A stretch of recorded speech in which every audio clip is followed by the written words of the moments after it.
학부모님들 안녕하세요. 초등부 김찬양 전도사입니다. 이렇게 학부모님들과 아이들에 관한 나눔으로 만나게 되어서 너무 반갑고 진심으로 기쁩니다. 부족하지만 전도사님들과 함께 이제 3회차로 우리가 만나게 될 거예요. 그래서 다양한 강의들로 또 함께하게 될 건데 학부모님들께서 유익하고 좋은 시간이 되기를 소망합니다. 오늘 제가 준비한 나눔의 주제는요, 사랑의 또 다른 이름 훈계라는 주제로 다가가고자 합니다. 우리가 생각했을 때 훈계는 무언가 아이들을 힘들게 하고 아이들에게 나쁜 영향을 끼치지 않을까 이렇게 걱정을 하는데, 사실 훈계는 아이들에게 너무나도 필요한 것이고 사랑의 또 다른 이름이라고 말할 수 있을 정도로 너무나도 중요합니다. 그래서 오늘 아이들을 어떻게 훈계해야만 좋을지 성경적인 관점으로 바라보고자 할 텐데요. 먼저 훈계의 필요성에 대해서 우리가 알 필요가 있습니다. 훈계에는 3가지 정도 필요성이 있다고 할 수 있는데요. 왜 훈계가 필요하냐? 첫 번째는 우리 인간은 죄인이기 때문입니다. 우리 인간은 죄인이기 때문에 뭐든지 잘할 수 없습니다. 뭐든지 선하게 할 수 없습니다. 그래서 우리가 먼저 된 자로서 아이들에게 훈계를 해야지 옳은 길로 인도할 수 있습니다. 인간의 특성이 죄인이기 때문에 훈계는 반드시 필요하고요. 두 번째는 훈계는 또한 하나님의 방법이기도 하기 때문입니다. 하나님께서 대표적으로 이스라엘 백성들이 옳지 않은 길을 행할 때 하나님께서는 경고도 하시고 심판을 하시며 그들을 훈계하고 올바른 길로 이끌던 것을 우리는 성경을 통해서 알 수 있지요. 그래서 훈계는 하나님의 방법이기도 하다는 것 기억했으면 좋겠습니다. 그리고 세 번째는 돌이키는 것이 목적이 된다면 이것은 또한 사랑이기 때문에 훈계가 필요합니다. 그냥 우리의 감정을 소모하는 데서 그친다면 훈계는 필요 없겠지만, 이 아이들이 정말 잘 되기를 바라고 옳은 길로 가기를 원하는 마음에서 훈계할 수 있다면 그 또한 사랑이라고 말할 수 있을 것입니다. 그래서 훈계는 우리 아이들에게 필요하다라는 말씀을 드렸고요. 그렇다면 본격적으로 자녀들을 훈계하는 방법 16가지를 알아보도록 하겠습니다. 제가 준비한 나눔은요, 성경적 부모교실로 유명한 이기복 교수님의 강의와 또 교재를 참고를 해서 준비를 했고요. 제가 지금 마스크를 안 쓰고 있는데요, 코로나19 방역 규정을 준수해서 촬영하고 있으니까 안심하고 보셔도 될 것 같습니다. 네, 그렇다면 16개의 계명 시작하도록 하겠습니다. 우리가 아이들을 훈계할 때 중요하게 생각해야 될 것, 첫 번째, 평소에 조건 없는 사랑이 충분히 전달되었는지 확인해야 됩니다.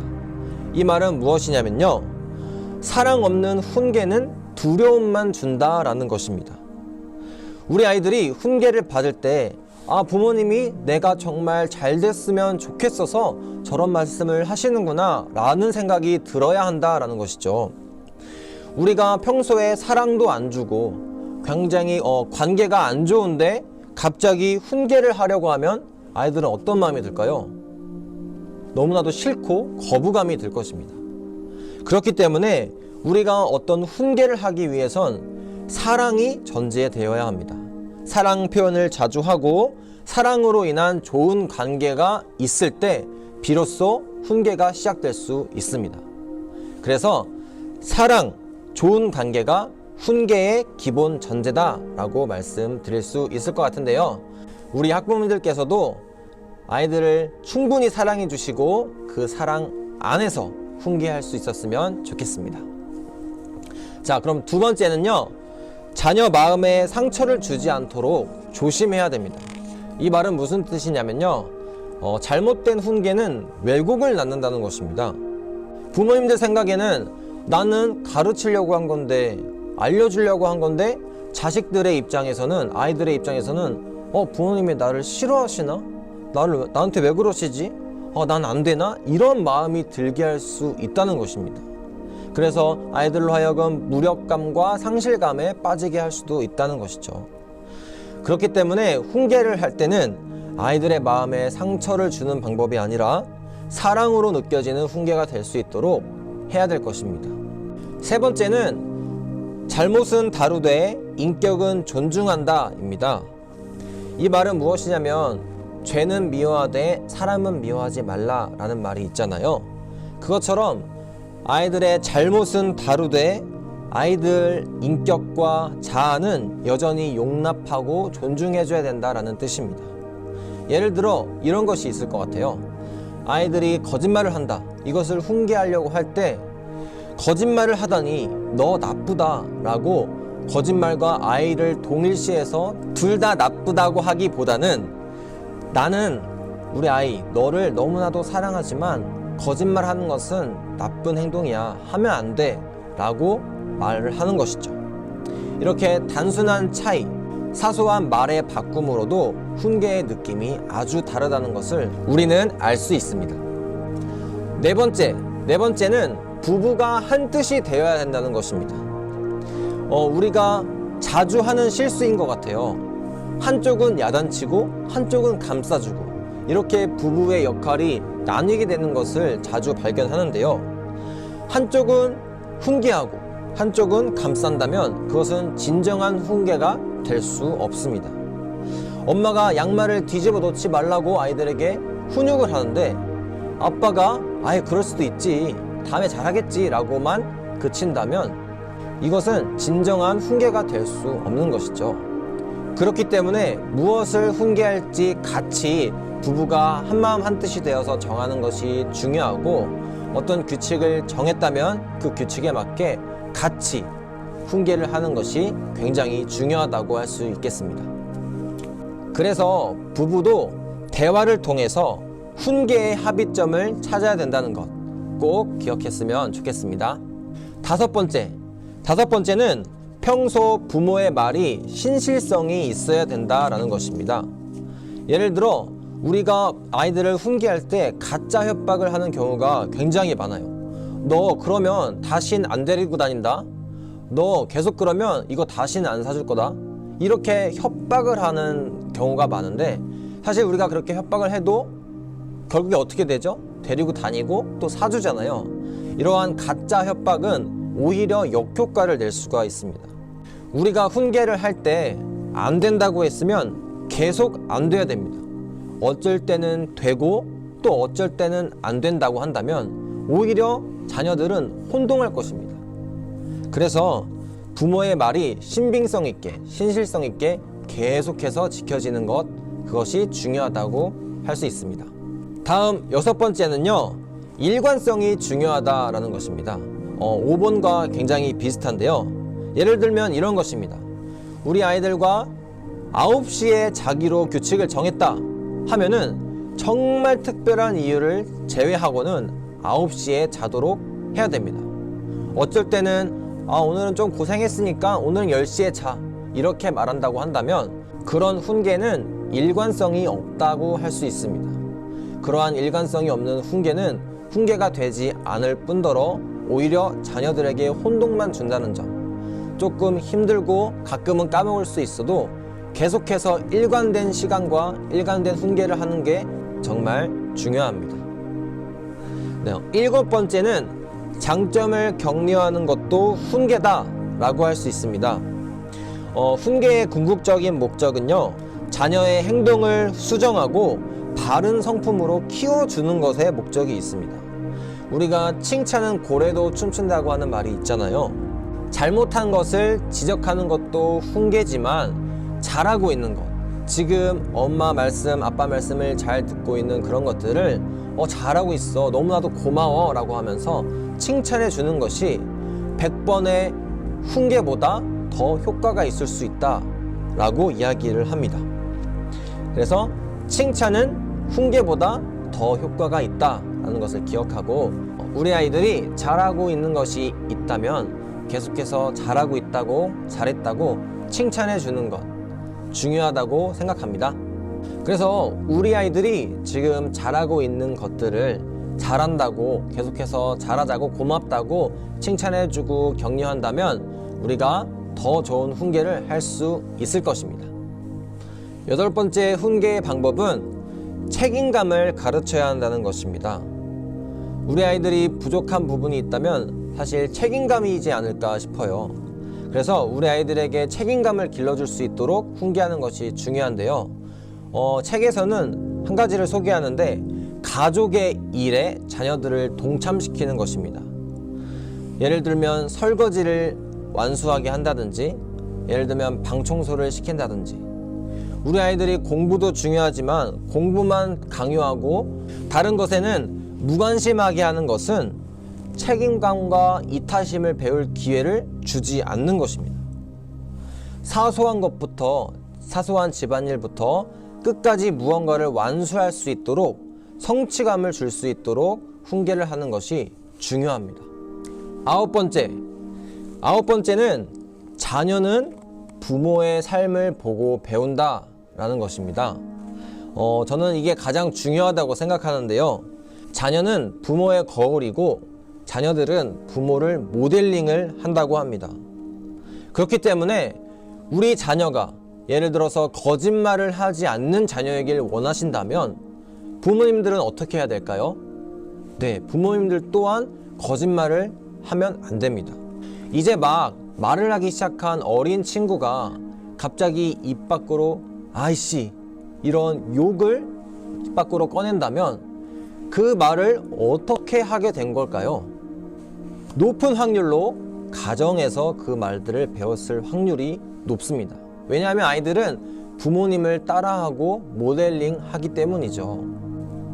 그렇기 때문에 우리 아이가 이렇게 자라났으면 좋겠다라고 하는 것이 있다면 부모님들 또한 그런 모습을 보여줄 수 있도록 노력해야 된다라는 것입니다. 10번째는 훈계를 할 때 부모의 감정 폭발이 아닌지 확인해야 됩니다. 우리는 때로 감정을 폭발하여 아이들을 야단치는 것을 훈계라고 생각을 한다고 합니다. 그런데 그것은 훈계가 아니라 그냥 감정 소모일 뿐입니다.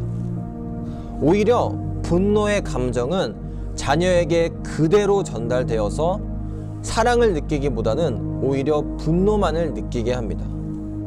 이런 말씀이 있습니다. 너희 자녀를 노엽게 하지 말고 오직 주의 교양과 훈계로 양육하라. 우리가 훈계를 할 때 단순히 감정만을, 분노만을 전달하는 것은 아닌지 되돌아보고 분노가 아닌 사랑의 훈계를 줄 수 있도록 노력해야 합니다. 11번째는 사랑의 매는 주로 어릴 때 사용한다는 것입니다. 체벌이 아예 나쁜 것은 아닙니다. 우리 어린아이들이 옳고 그름에 대한 분별력이 없기 때문에 논리적인 설명보다는 따끔하게 체벌함으로 분별력을 길러줄 수 있습니다. 그렇지만 어떠한 행동에 대해서 우리가 설명을 해줬을 때 옳고 그름을 이해할 수 있을 정도가 된다면 체벌은 하지 않는 것이 좋습니다.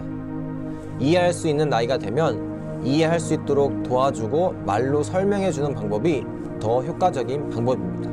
12번째는요, 문제 행동이 지속된다면 그 행동 이면에 있는 마음의 동기를 살피는 것이 정말 중요하다고 할 수 있습니다. 그런 동기는 크게 4가지로 나눌 수 있는데요. 첫 번째는 사랑과 관심 끌기입니다. 우리 아이들이 어떠한 행동을 반복해서 할 때 그것은 부모님의 사랑과 관심을 끌게 하기 위해서 하는 경우가 많습니다. 그럴 때 우리 아이들에게 더 신경을 써줘야 되겠구나, 사랑을 줘야겠구나 라고 생각하시고 사랑을 더 주고 관심을 주시면 해결되는 확률이 높습니다. 두 번째는 힘겨루기입니다. 우리 아이들은 부모님과 계속해서 힘겨루기를 하려는 속성이 있습니다. 내가 부모 위에 있으려고 하고 부모님을 이겨보고자 하는 그러한 마음이 있는 것이죠. 그럴 때 부모님들은 일관성을 가지고 따끔하게 이야기를 해주시고 계속해서 부모의 권위를 유지할 수 있도록 해야 됩니다. 세 번째는 분노와 보복심입니다. 우리 아이들은 당한 것을 또는 부당하게 대우받았던 것을 기억하고 또 분노로 표출합니다. 그래서 엄마가 나한테 이렇게 했으니까 나도 이렇게 할 거야 라고 하면서 그 부당한 대우를 분노로 표출하게 되는 것이죠. 그럴 때는 왜 그러한 행동을 했는지 대화를 통해 물어보고 그 마음의 응어리를 풀어준다면 이것을 해결할 수 있게 됩니다. 네 번째는요, 능력 부족과 무능감 표출입니다. 이것은 아이들이 스트레스를 많이 받을 때 나타나는 행동인데요. 예를 들어 부모님이 너무나도 아이들에 비해서 높은 기대치를 갖고 너는 왜 그것밖에 못하니? 이런 말들을 했을 때 아이들은 나는 안 돼. 나는 왜 이것밖에 안 되지? 나는 부모님을 기쁘게 해줄 수 없는 사람인가? 라는 생각을 하면서 스트레스를 받고 난 아무것도 할 수 없어 라면서 무능감을 표출하게 됩니다. 그렇다면 평소에 부모님께서 너무나도 상실감을 안겨줬다는 것이죠. 그럴 때 부모님들께서는 지금 잘하고 있다, 괜찮다, 나는 너를 있는 그대로 사랑한다 말해주면서 그러한 무력감으로써 벗어날 수 있도록 해줘야 됩니다. 이러한 마음속의 동기들을 잘 살펴보고 그러한 동기들을 풀어낼 수 있는 우리 부모님들이 되었으면 좋겠습니다. 13번째는요, 다른 사람, 특히 형제 자매를 놓고 비교하면 안 된다는 것입니다. 우리가 이런 말 많이 하죠. 누구 집 아무개는 이번에 1등 했다더라. 야, 형의 반만큼만 좀 해라. 이런 말들을 많이 하는데 이 말은 상당히 상처를 주고 마음에 남게 하는 말들입니다. 사실 비교 자체가 안 좋은데 우리가 평생 가족으로서 보고 살 사람들에게 비교를 당한다는 것은 그 사람이 볼 때마다 생각나고 지속적인 무력감에 빠지게 할 수 있는 빌미를 제공하게 됩니다. 평생 보고 살 가족을 열등감의 대상으로 만들지 않도록 우리는 주의하고 비교하기보다는 더욱더 칭찬해주고 잘했다고 격려해주면 더 좋지 않을까 생각됩니다. 다음은 14번째입니다. 14번째는 무책임한 행동에 대해선 스스로 결과를 겪게 해야 된다는 것입니다. 예를 들면 이런 것이죠. 노는데 정신이 팔려서 밥을 안 먹겠다고 하면 배고픔을 겪게 해야 된다는 것입니다. 또 추운데 옷을 안 입겠다고 떼를 쓰면 추위를 겪게 해야 된다는 것입니다. 우리가 우리 아이들이 너무나도 사랑스럽고 챙겨주고 싶어서 걱정이 되어서 하나하나 다 챙겨준다면 우리 아이들은 점점 더 책임감을 배울 수 없게 됩니다. 책임감을 모르게 되죠. 그래서 우리는 진짜 안 챙길 때는 안 챙겨서 그 행동에 대한 결과를 자신이 겪고 깨달을 수 있도록 책임감을 배울 수 있도록 도와줘야 됩니다. 15번째는요, 마음과 감정에 호소한 훈계를 해야 된다는 것입니다. 우리가 어떤 행동을 할 때 은혜를 받아야 우리도 마음과 행동이 바뀌잖아요. 그런 것처럼 아이들도 마음의 감동을 받을 때 진정한 훈계가 이루어지고 행동이 변할 수 있다고 합니다. 우리 아이들은 10살만 넘어도요, 체벌로 행동 수정이 어렵습니다. 그래서 우리는 훈계를 할 때 진정한 대화, 우정 어린 설득, 사랑의 언어들을 통해서 그 아이들이 어머니 아버지의 마음을 가슴으로 느끼게끔 해줘야 된다라는 것입니다. 그럴 때 아이들의 행동이 변하는 진정한 훈계가 나타난다고 합니다. 네, 벌써 마지막 16번째인데요. 너무나도 중요한 것입니다. 바로 자녀를 위해 반드시 기도해야 됩니다. 시험에 들게 하지 마옵시고 다만 악에서 구하옵소서. 이것은 주기도문의 내용인데요, 일종의 보호의 기도입니다. 우리 아이들이 시험에 들지 않고 악에 빠지지 않도록 항상 하나님께 기도로 간구하고 기도로 응원해야 합니다. 또한 부모님들께서도 부모님들 자신을 위해서 기도해야 됩니다. 우리 아이들을 지혜롭게 잘 훈육할 수 있는 지혜를 주시고 감정에 따라 내 마음을 푸는 그러한 훈계가 아니라 사랑을 담은 훈계를 할 수 있는 지혜와 능력을 달라고, 마음을 달라고 하나님께 기도하고 나아가야 될 것입니다. 네, 이렇게 16가지 훈계의 방법을 나눠 보았는데요. 짧은 시간이라 자세하게 다루진 못한 것 같아서 조금 아쉽기는 한데요. 그래도 오늘 나눈 이 내용들을 기억해 주시고 부모님들께서 아이들을 사랑을 담아서 진심 어린 마음으로 훈계하는 데 잘 사용하셨으면 좋겠습니다. 네, 이제 마무리를 할 건데요.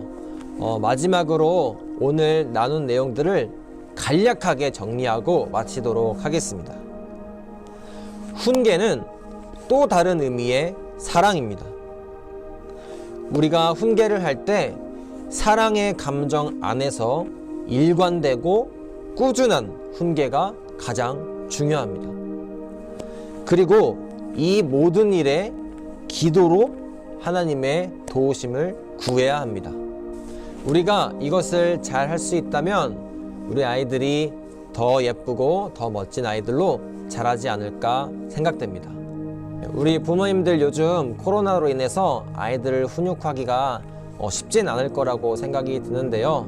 우리 부모님들의 가정에 그럼에도 불구하고 하나님의 사랑과 은혜가 넘쳐서 정말 행복하고 은혜로운 가정이 될 수 있도록 전도사님들이 기도하겠습니다. 그러면 여기서 인사드리도록 하겠습니다. 부모님들 화이팅입니다. 안녕히 계세요.